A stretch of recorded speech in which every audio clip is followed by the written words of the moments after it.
Morning students. जैसा कि आप सबको पता है, कोविड-19 कोरोना महामारी की वजह से संपूर्ण विश्व लॉकडाउन की वजह से एक बंद की स्थिति में है और इसका प्रभाव जो है भारत पर भी है। इस वजह से भारत में भी लॉकडाउन की स्थिति बनी हुई है। अब इस बीच सभी स्टूडेंट्स की जो है स्टडी बाधित हो रही है, उनका अध्ययन बाधित हो रहा है। इस समस्या को सुलझाने के लिए आपके स्कूल एसआर ग्लोबल एकेडमी ने ई लर्निंग प्लेटफॉर्म के जरिए ऑनलाइन क्लासेस लेकर या ऑनलाइन क्लासेस की शुरुआत करके आपका जो अध्ययन है उसको अनवरत रूप से जारी रखना चाहता है। इसी क्रम में जो है मैं गणेश बरसीवाल एसआर ग्लोबल एकेडमी से ई लर्निंग प्लेटफॉर्म के जरिए आप तक पहुंचने का प्रयास किया गया है। आज की क्लास में मैं क्लास 10th की सोशल स्टडीज़ की शुरुआत करेंगे और सोशल स्टडीज़ में जो है हम शुरुआत करेंगे चैप्टर नंबर 1 से, जो कि नाम है चैप्टर नंबर 1 का टाइटल ग्लोरियस इंडिया यानी गौरवशाली भारत या महान भारत। कई किताबों में आपको जो है ग्लोरियस इंडिया की जगह जो है अदर टाइटल भी मिल सकता है, तो उससे टेंशन लेने की ज़रूरत नहीं है क्योंकि कई किताब जो है उसमें गोल्डन इंडिया मिलेगा, but it is according to RBSE this is glorious India beginning to 1206 AD, यानी गौरवशाली भारत शुरुआत से लेके 1206 ईस्वी तक। अब अगर हम बात करते हैं इतिहास की, अगर हम बात करते हैं, ये इतिहास का चैप्टर है, तो इतिहास में अगर हम भारत की बात करते हैं तो महाजनपद काल है, उससे पहले जो है पाषाण काल है। बहुत अगर हम बात करते हैं तो शुरुआत होती है पृथ्वी के निर्माण के बाद में पाषाण काल शुरू होता है और ऐसे धीरे धीरे धीरे धीरे फिर उसके बाद जो है सभ्यताएं डेवलप होती हैं। उसके बाद मानव जो है पाषाण काल के बाद जो है मानव आग का आविष्कार करता है, पहिए का आविष्कार करता है और इस प्रकार जो है हम बात कर रहे हैं चैप्टर 1 की क्लास 10th की। तो इस प्रकार मानव ने धीरे धीरे अपने आप को डेवलप किया, सिविलाइज्ड हुआ, नदियों के किनारे रहने लगा, अनाज उगाने लगा, पशुपालन करने लगा और फिर शुरुआत हुई गौरवशाली भारत की। तो इसमें हम पढ़ेंगे ऐतिहासिक जो भारत का जो गौरव है, जो महानता है, उसके बारे में हम इस चैप्टर में पढ़ेंगे। तो चलिए शुरुआत करते हैं। History and culture of India has being glorious right from its initial period, यानी भारत का जो इतिहास है वो शुरू से ही गौरवशाली रहा है। इंडिया वॉज नोन एज विश्व गुरु and golden bird, considering whole world as family, वसुधैव कुटुंबकम and wishing welfare and health of all, सर्वे भवन्तु सुखिनः सर्वे सन्तु निरामया इज आवर आइडियल। अब भारत की अगर हम बात करते हैं तो भारत को जो है विश्व गुरु कहा गया है, यानी द वर्ल्ड टीचर विश्व गुरु कहा गया है। और इसी को जो है भारत इतना समृद्ध था कि इसको जो है गोल्डन बर्ड के नाम से जाना जाता था। और भारत जो संपूर्ण विश्व को अपना परिवार मानता है, इसीलिए यह वसुधैव कुटुंबकम की भावना को प्रतिपादित करता है। और इसीलिए और इसी के आगे चलता अगर हम देखें तो भारत संपूर्ण विश्व के कल्याण की बात करता है, संपूर्ण विश्व स्वास्थ्य रहे, निरोगी रहे, इसलिए भारत सर्वे भवन्तु सुखिनः और सर्वे सन्तु निरामया की कल्पना करता है संपूर्ण विश्व के लिए। यही भारत के आदर्श भी माने गए हैं। On the basis of excavation, यानी खुदाई के आधार पर, अगर एक्सकेवेशन यानी खुदाई के आधार पर, एंड आर्कियोलॉजिकल रिमेन्स का मतलब होता है जो अवशेष होते हैं, रिमेन्स यानी अवशेष, आर्कियोलॉजिकल यानी जो पुरातात्विक अवशेष हैं, खुदाई के दौरान जो पुरातात्विक अवशेष जो मिलते हैं। The world wide form of India's culture is clearly seen. तो अगर वर्ल्ड वाइड हम देखते हैं कि इंडिया के बाहर आउटर साइड जो कंट्रीज़ हैं या जो उसके नेबर कंट्रीज़ हैं, उसमें भी भारत के जो है रिमेन्स अवशेष मिलते हैं। तो कई ऐसे अवशेष मिले हैं, कई ऐसे रिमेन्स हैं जो जो कि भारत और उन दोनों देशों में पाए गए। कई प्रकार के ऐसे सिक्के हैं जो भारत में भी पाए गए और आउटर इंडिया के जो कंट्रीज़ थे उसमें भी पाए गए। इसलिए ये क्लियर होता है कि भारत का कल्चर, भारत की जो संस्कृति थी, भारत और भारत से बाहर भी फैली हुई थी। Across the oceans Indian regions were called of Dvipantar. और अगर हम इंडियन रीजन्स जो थे भारत को छोड़ के समुद्री क्षेत्र के, और उनको द्वीपांतर कहा जाता था। Indian explorers reached to Brahmadesh Myanmar, वर्तमान जो बांग्लादेश के पास में भी म्यांमार है उसको ब्रह्मदेश के नाम से जानते हैं।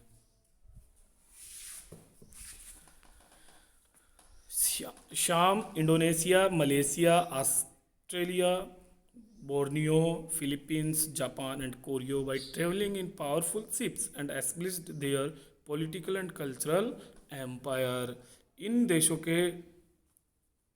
इन देशों तक भारत के लोग जो है या भारत के जो व्यापारी थे, जैसे शाम है, इंडोनेशिया है, मलेशिया है, ऑस्ट्रेलिया है, बोर्नियो है, फिलीपींस है, जापान है, कोरिया है, ये इनके जहाज़ के द्वारा यहाँ तक जाते थे और यहाँ पे कई प्रकार के व्यापारिक क्रियाकलाप करते थे।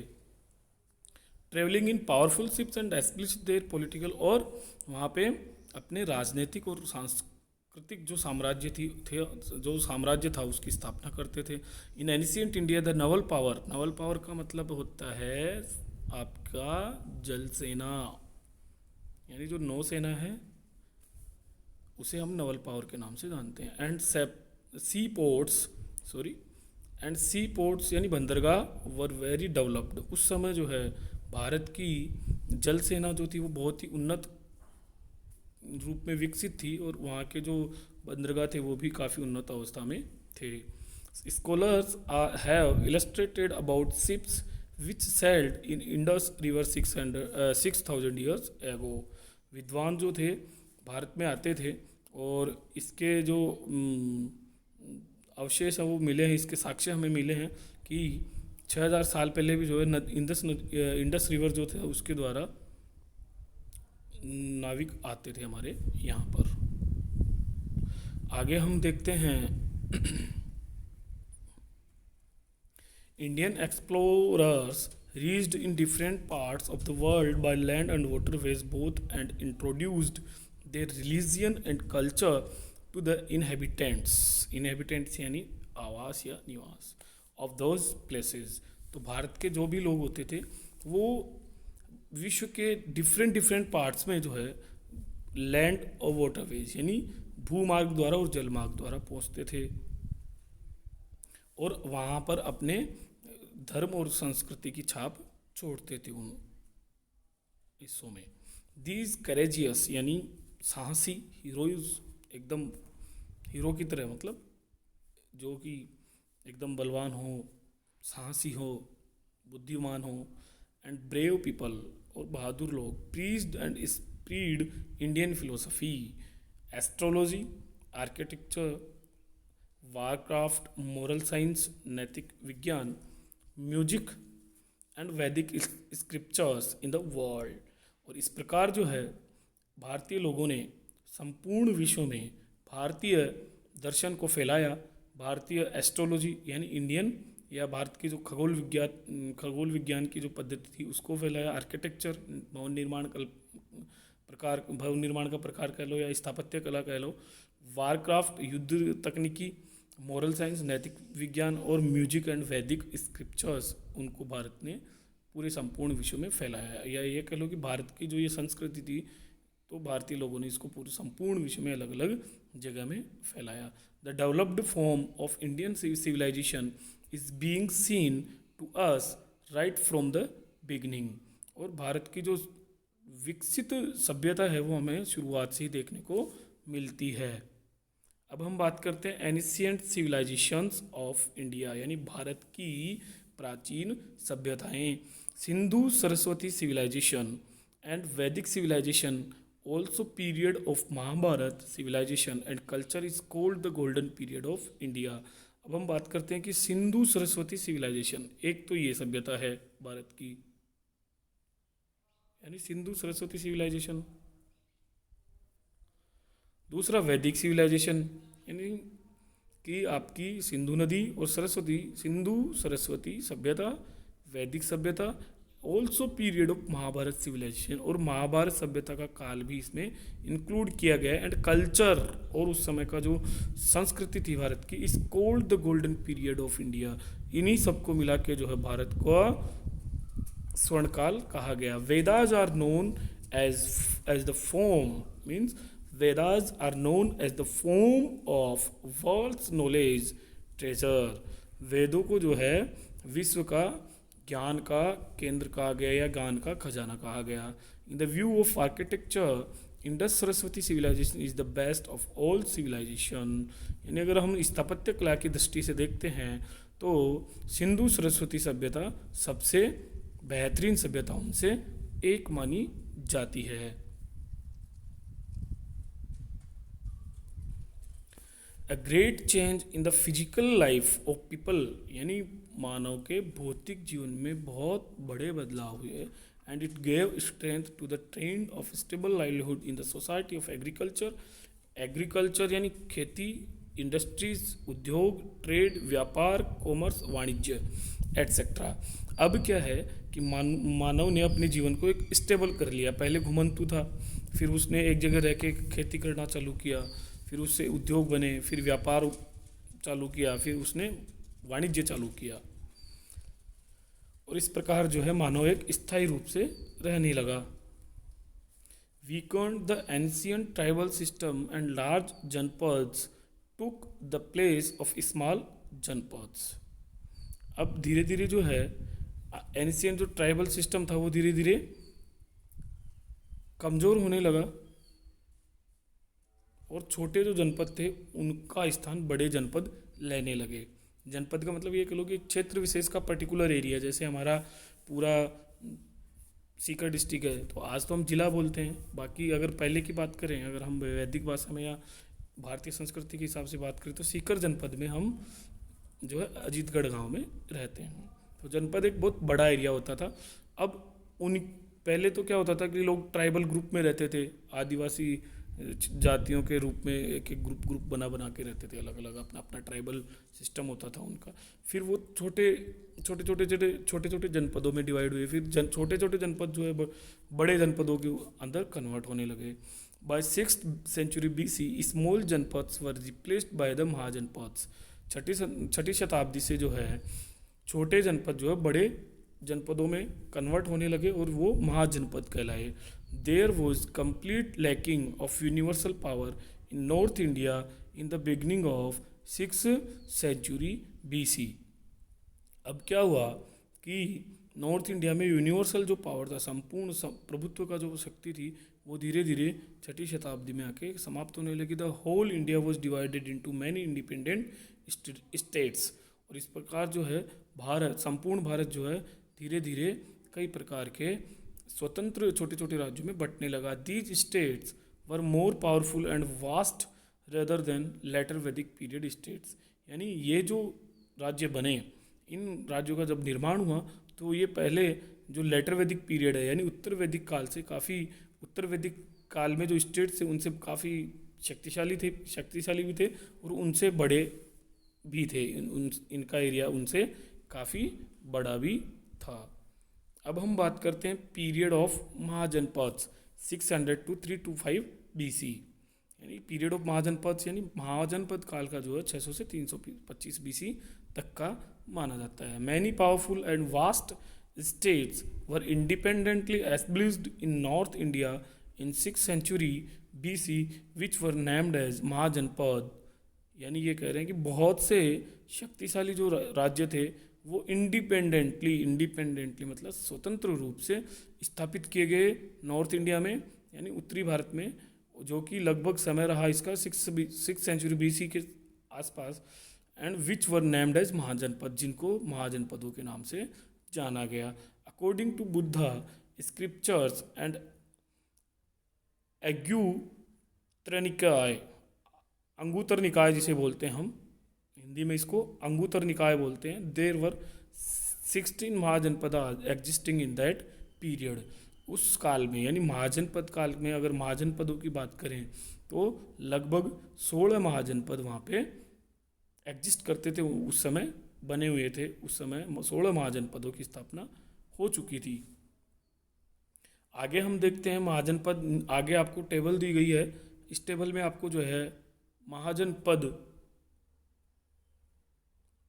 और उसकी कैपिटल दिखाई गई है।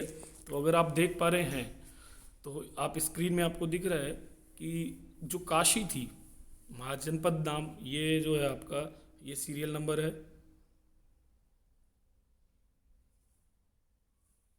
ये सीरियल नंबर है, ये महाजनपद का नाम है और ये इन महाजनपदों की कैपिटल।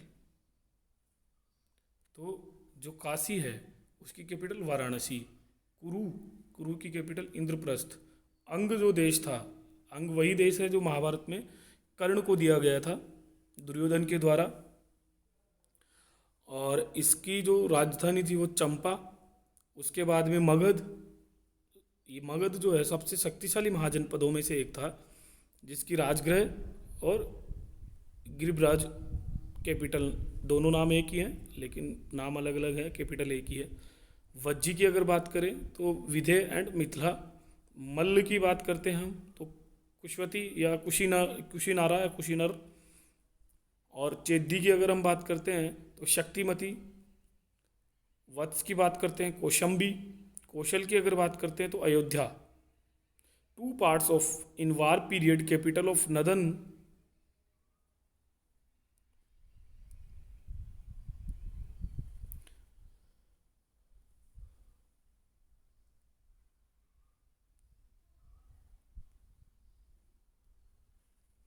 कौशल की अगर हम बात करते हैं तो अयोध्या माना जाता है। इसके 2 हिस्से थे युद्ध काल में, capital of northern part Saket, capital of सदन पार्ट श्रावस्ती। तो एक तो हिस्सा था साकेत, एक हिस्सा था श्रावस्ती, ऐसे करके इसकी 2 अलग अलग कैपिटल्स थी कौशल प्रदेश की। पांचाल प्रदेश जो था capital of northern Panchal Ahichhatra and capital of southern Panchal कापिल्य। ये 10 जनपद हुए। एक बार हम फिर से देखते हैं इनको। काशी, कुरु, अंग, मगध, वज्जी, मल्ल, चेदी, वत्स, कौशल, पांचाल, ये शुरू के 10 हैं। अगली टेबल में आपको आगे के दिखाता हूँ मैं। मत्स्य, विराटनगर, सुसेन, मथुरा। मत्स्य की जो कैपिटल थी वो विराटनगर है, सुसेन की मथुरा, एंड अश्क, पोतन और पटेली and Avanti, capital of northern Avanti, Ujjaini, capital of southern Avanti, माहिस्मती, Gandhara, Takshashila, Kamboj, Rajpuria, हटक। ऐसे करके आपके टोटल 16 महाजनपद होते हैं। एक बार हम वापस देखते हैं इनको। पहला जो है काशी, दूसरा कुरु, तीसरा अंग, चौथा मगध, पांचवा वज्जी, छठा मल्ल, सातवां चेदी, 8वां वत्स, इनके सामने इनकी कैपिटल भी दर्शाई गई है। 9वां कौशल, 10वां पांचाल, 11वां मत्स्य, 12वां सुसेन, 13वां अश्क, 14वां अवंती, 15वां गांधार, 16वां कंबोज। ऐसे करके ये 16 महाजनपद थे 6ठी शताब्दी में। अब हम सबसे पहले बात करेंगे राजस्थान में जो मुख्य महाजनपद थे उनकी हम बात करेंगे। मेन जनपदाज ऑफ राजस्थान, महाजनपद नहीं, जनपद की हम बात करेंगे कि राजस्थान में जो जनपद थे वो कौन कौन से माने गए मुख्य रूप से। तो पहले हम देखते हैं जांगल प्रदेश जो था वो राजस्थान के जनपदों में काउंट होता है। तो हम शुरुआत करते हैं। In the chain of development of Vedic civilization origin of janapadas is seen in Rajasthan also. यानी अगर हम विकास की श्रृंखला में देखें तो वैदिक सिविलाइजेशन की उत्पत्ति के साथ ही जनपदों का राजस्थान में भी जनपद देखे गए। Due to invasion of Greeks tribes like Malav, Sivi, Arjunayan etcetera. अब क्या है, ये लोकल ट्राइब्स थी, उसके इन्वेजन यानी आक्रमण की वजह से of Punjab which were famous for their courage and bravery migrated to Rajasthan and settled here. तो ये जो ट्राइब्स थी इन्होंने आक्रमण किया तो ये लोग यहाँ पे रहने लगे। इनके जो जैसे पंजाब थे, ये पंजाब भी एक बहुत ही पावरफुल राज्य था, तो इनके ये माइग्रेट होके धीरे धीरे राजस्थान आने लगे। इन दिस वे जनपद system originate in eastern part of Rajasthan, the main जनपद वर एज फॉलोज। और इस प्रकार जो है राजस्थान में जनपदों की उत्पत्ति हुई। तो ग्रीक आक्रमण की वजह से जो वहाँ की लोकल ट्राइब थी, मालव थी, सीवी थी, अर्जुनेन थी, और पंजाब के जो लोग थे वो धीरे धीरे राजस्थान की ओर बढ़ने लगे, राजस्थान में निवास करने लगे, और इस वजह से राजस्थान में जनपदों का उत्पत्ति होना शुरू हुआ। अब इसमें हम देखते हैं सबसे पहले जांगल प्रदेश। जांगल प्रदेश की अगर हम बात करते हैं, present district of Bikaner and Jodhpur were called Jangal Desh in the Mahabharata period. Mahabharata period की अगर हम बात करते हैं तो उस समय जांगल प्रदेश जो कहलाता था वो वर्तमान में बीकानेर और जोधपुर जो डिस्ट्रिक्ट है वो जांगल क्षेत्र के नाम से जाना जाता था। Somewhere its name is found as Kuru Jangal and मद जांगल। कई जगह आपको कुरु जांगल और मद जांगल के नाम से भी ये जगह जांगल का नाम देखने को मिलता है। The capital of this janapada was Ahichhatrapur which is present day as Nagpur. Nagpur तो महाराष्ट्र में है, इसलिए शायद ये टाइपिंग मिस्टेक हो सकती है, बट अगर हम देखते हैं कि ये जो जनपद है अहिछत्रपुर, इसकी राजधानी क्या थी, which is present as Nagpur, जो कि अभी वर्तमान में नागपुर में है। The king of Bikaner called himself badshah of Jangaldhar. Jangaldhar bring the honour. Jangdhar है ये, लेकिन यहाँ पे अगर जांगल प्रदेश का जो राजा है वो जांगलधर कहलाएगा, या इसे जंगधर भी कह सकते हो, कई किताबों में आपको जांगलधर मिलेगा। Jangdhar being the honour of this Jangal Desh. और इस जांगल देश का जो मालिक था या जो राजा जो होता था उसको जंगधर या जांगलधर कहलाता था। In the state symbol emblem, राज्य का हर राज्य का जो है चिन्ह होता था जिसको राज चिन्ह बोला जाता था, वो बीकानेर जांगल देश हैज़ बीन फाउंड। बीकानेर का जो सिंबल है, बीकानेर राज्य का जो सिंबल है, जो मुख्य चिन्ह है उसका राज चिन्ह, उसमें हमें जांगल देश की छवि देखने को मिलती है। तो जांगल देश आपका बीकानेर और जोधपुर मिला के जांगल प्रदेश कहलाता था महाभारत काल में। दूसरा है मत्स्य। दूसरे की अगर हम बात करते हैं तो ये मत्स्य प्रदेश है। The region near around present Jaipur was known as Matsya mahajanapada. यानी जयपुर के पास का क्षेत्र, यानी जयपुर के पास जो अलवर क्षेत्र है वो मत्स्य जनपद के नाम से जाना जाता था, मत्स्य महाजनपद के नाम से जाना जाता था, sorry. Its extension was from the hills of Chambal up to Jangal region of the river Saraswati. यानी इसका जो विस्तार था वो चंबल नदी से लेके और जांगल क्षेत्र की सरस्वती नदी तक फैला हुआ था। Some land masses of present day Alwar and Bharatpur were under this region. वर्तमान में अलवर और भरतपुर में कुछ हिस्सा मध्य प्रदेश का देखने को मिलता है। Its capital was Viratnagar. Its capital was Viratnagar which is known as Bairat in present time. Jaipur के पास में, या ये कह लो कि अपना जो शाहपुरा क्षेत्र है जयपुर डिस्ट्रिक्ट में या जयपुर रूरल एरियाज़ में, जयपुर ग्रामीण क्षेत्र में जो शाहपुरा, सॉरी डिस्ट्रिक्ट बोल दिया मैंने, जयपुर डिस्ट्रिक्ट में शाहपुरा तहसील है, इसके अंदर बैराट, जिसे हम विराटनगर के नाम से भी जानते हैं, वो क्षेत्र इसका एक हिस्सा, सॉरी इसकी जो कैपिटल थी वो उस समय बैराट थी, जो कि वर्तमान में विराटनगर जयपुर के पास, जयपुर डिस्ट्रिक्ट में पड़ता है, शाहपुरा के पास में। There is lack of clear knowledge about Matsya janapada before Mauryan ruler king Bindusar. यानी बिंदुसार से पहले जो है बहुत ज़्यादा पता नहीं था मत्स्य जनपद के बारे में। It is mention in Mahabharata that a king named Shahaj ruled over both Chedi and Matsya states. Mahabharata काल में जो है एक शाहज नाम का जो राजा है उसके द्वारा फिर भी वर्णन मिलता है महाभारत काल में कि चेदी और मत्स्य स्टेट पे इसने राज्य किया था। ऐसा वर्णन हमें महाभारत काल में देखने को मिलता है।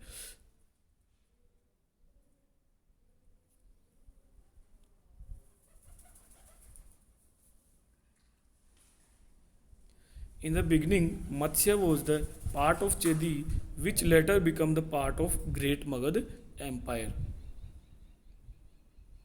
शुरुआत में जो मत्स्य जनपद था वो चेदी का हिस्सा था, लेकिन बाद में ये एक बहुत बड़े मगध एम्पायर का हिस्सा बना। अब आगे हम देखते हैं सूरसेना।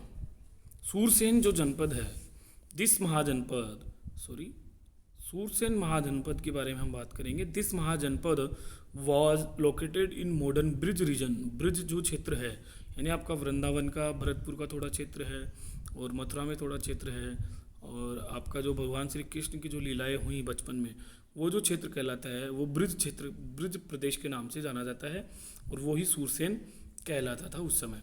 It's capital was Mathura. इसकी जो राजधानी थी वो मथुरा थी। The ancient Greek writer called this state as Shuraseni. और प्राचीन जो ग्रीक राइटर्स हैं उन्होंने इसको सूरसेनी कहा। And its capital as Methora. और इसकी जो कैपिटल थी वो मैथोरा लिखा इन्होंने। अब इनका एक्सेंट जो है ऐसा ही है, तो इसलिए आपको ऐसा देखने को मिलता है। According to the Mahabharata, Yadav dynasty had rule here. Mahabharata के अनुसार जो है यदु वंश ने या यादव वंश ने यहाँ पे शासन किया। Most of the parts of Bharatpur, Dholpur and Karauli were under Surasen Janapada. और जो भरतपुर और धौलपुर और करौली का जो अधिकांश हिस्सा था वो सूरसेन जनपद के क्षेत्र में शामिल था। The eastern part of the Alwar district also come under Surasen. और जो अलवर का ईस्टर्न पार्ट था वो भी सूरसेन के क्षेत्र में आता था। Lord Krishna son of Vasudev had relation with this जनपद। भगवान श्री कृष्ण जो कि वसुदेव के पुत्र थे, उनका संबंध इसी जनपद से माना जाता है। अब हम आगे देखते हैं सिवी जनपद। सिवी जनपद के बारे में अगर बात करते हैं तो Shivpur was the capital of Sivi janapada. तो शिवपुर जो था सिवी जनपद की कैपिटल थी, राजधानी थी। And the king Sushen defeated it with other caste in the battle of 10 Kings. यानी 10 राजाओं की लड़ाई हुई, उसमें सुसेन ने जो है सबको हराया, और इस प्रकार सिवी का या सिवी का ऊपर उसने अधिकार किया। The recognization of ancient Shivpur is done with the Shorkot place in present day Pakistan. अगर हम बात करें कि शिवपुर कहाँ है या फिर उसका जो लोकेशन अगर हम देखते हैं तो वर्तमान पाकिस्तान में शेरकोटा के स्थान जो है उसको हम शिवपुर मानते हैं। In later period this Sivi caste of southern Punjab inhabited in Mewar region of Rajasthan city located near of Chittorgarh was the capital of this janapada. और लेटर पीरियड है, यानी उत्तर काल में अगर हम देखते हैं तो जो सिवी जाति है सदर्न पंजाब यानी उत्तरी पंजाब में, पंजाब की जो मेवाड़ क्षेत्र, राजस्थान के मेवाड़ क्षेत्र में निवास करती थी, जिसके पास में जो कि चित्तौड़गढ़ के पास में जो शहर है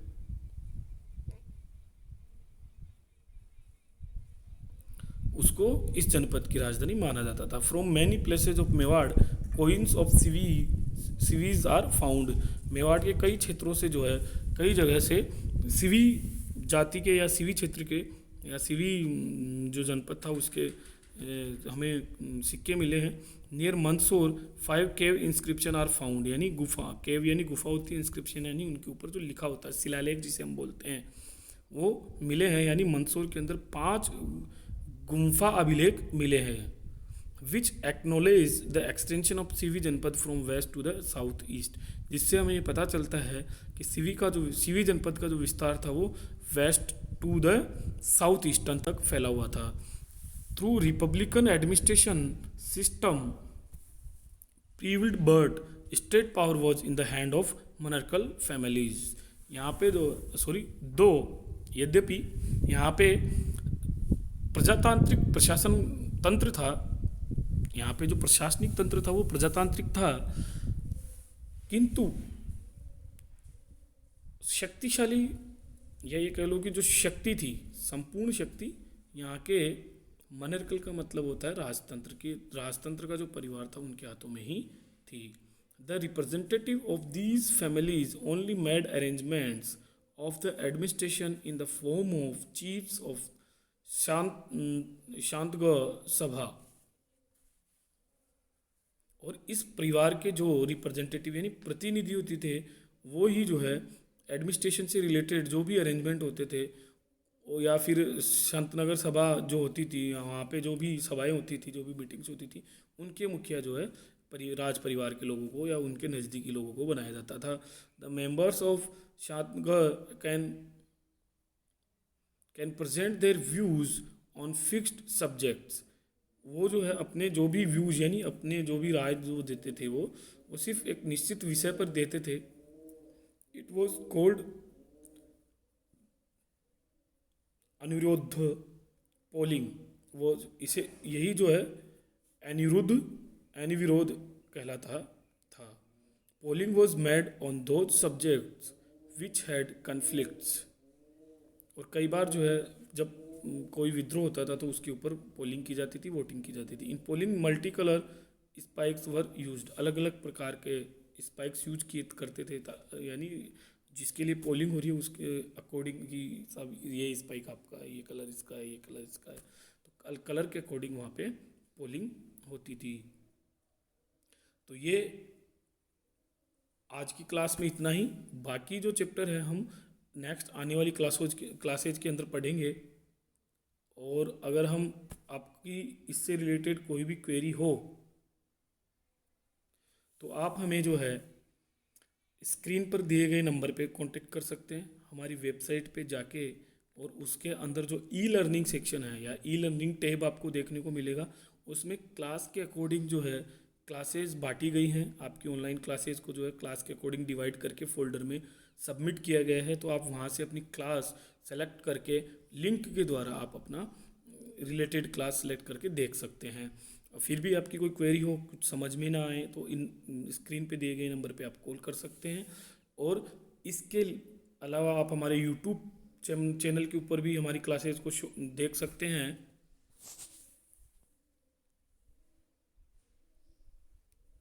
जो कि SR ग्लोबल एकेडमी के नाम से हमारा यूट्यूब चैनल भी है। इसको लाइक करें, सब्सक्राइब करें और अपना जो भी क्वेरीज है वो कमेंट बॉक्स में लिखें। और इसके अलावा आप हमारे फेसबुक पेज को भी हमारे फेसबुक पेज को भी आप फॉलो कर सकते हैं, जो कि आपको स्क्रीन पे दिख रहा है www.facebook.com/official SR ग्लोबल एकेडमी।